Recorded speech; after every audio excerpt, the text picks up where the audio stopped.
Maybe a question to Daniel to start off with about open data. Carsten Broster said earlier that that transparency doesn't necessarily lead to trust.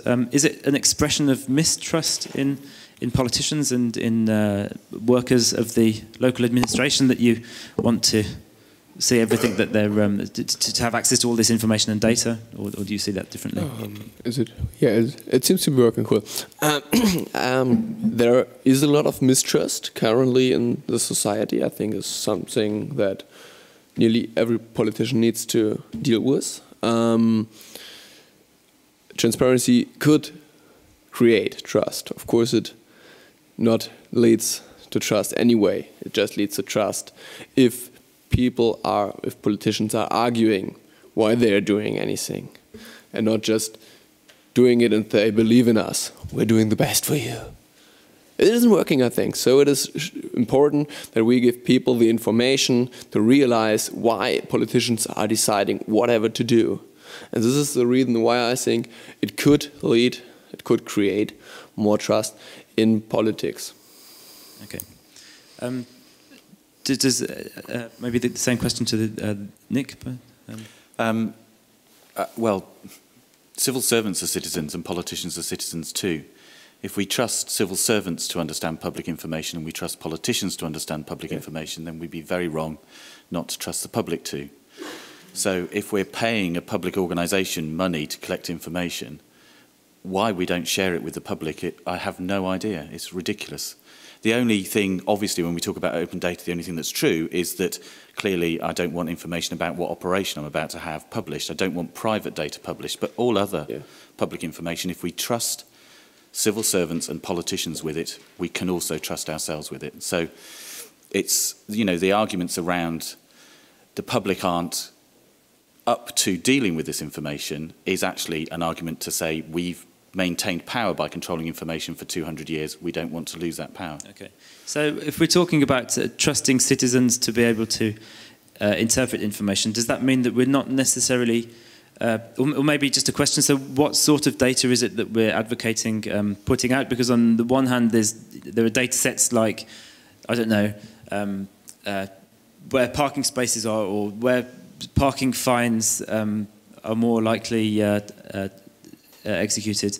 But then I think maybe the thing that people who work for public organisations have a little bit of fear about is, say, if you have expenses, claims and things like that, that if somebody looks at that information and has a particular agenda, that they might single out a particular civil servant, and that there's a certain fear around that.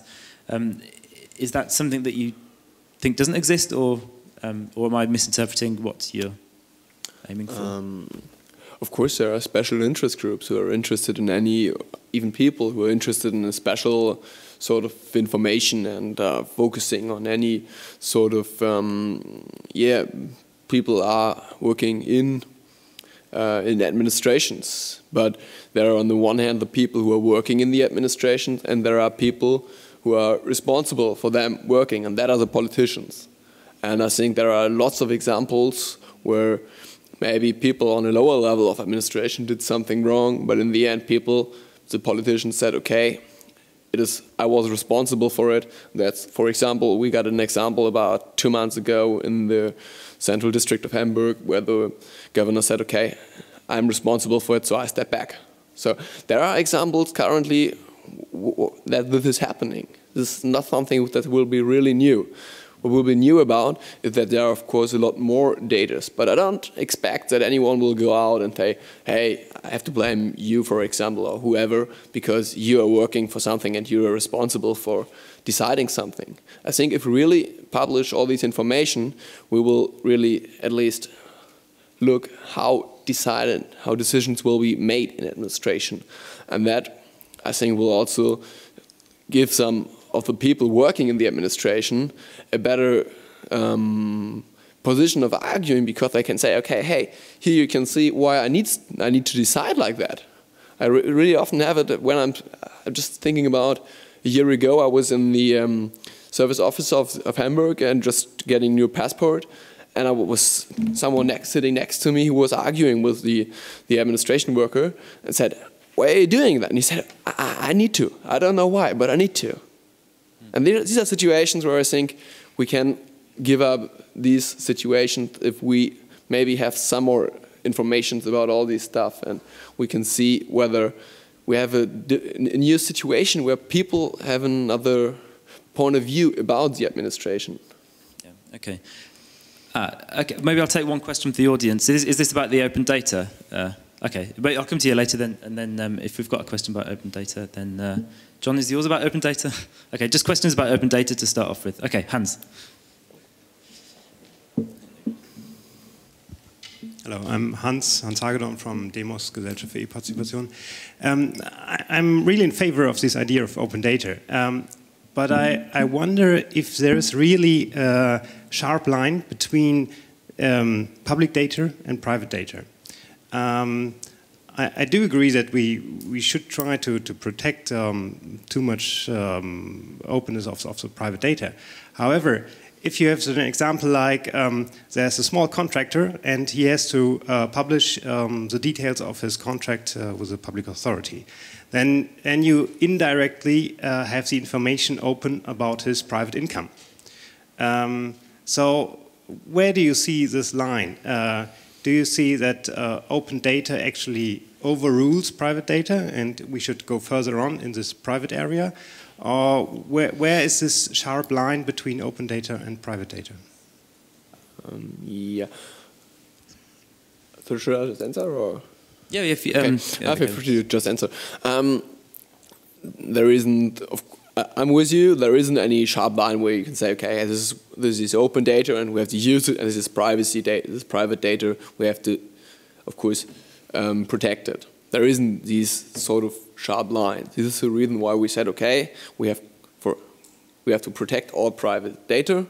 Exception is these contracts where we say, okay, if you have a contract with the administration, with the city, and you sell them whatever, you have to publish that. And of course, it is a sort of private data, like it is if someone is a civil servant and is sitting in the administration or in the parliament and says, hey, I'm sitting here. Of course, this is all sort of private data, but I think if you like to deal with a city, have a contract with a city, you have a contract with a society. And this is a situation where it switches for me, and you said, okay, you're selling something to, in a way, all of us. So this is the point we have to be able just to see who is getting the money. Of course, not the operation of the business secrets, and this is not income. This is just about getting paid for one contract. So there are just few, maybe, businesses who are running on that, just dealing with the city. Okay, Adam.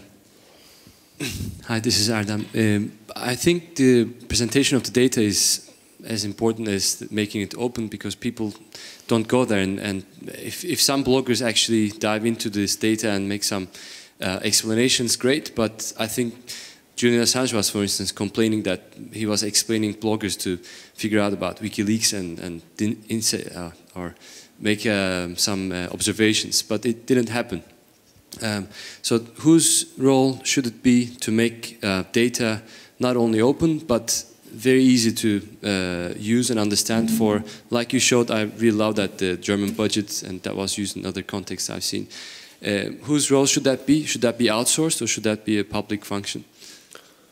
And is there any guidelines on that front that somebody, I think iPhone and Mac created some guidelines for what smartphones should be like, and that's being adopted. It's not a regulation, but okay. Is there a trend that you think people should follow? It definitely should not be done by the authority. It definitely should be done by interested people, because this is the, I think, if, of course, authority is free to interpret data and give us some graphics and all that stuff. But important is that people on their own, if they have the technical knowledge, of course, are possible to do it on their own and have the possibility to look whether what city is doing is right or not.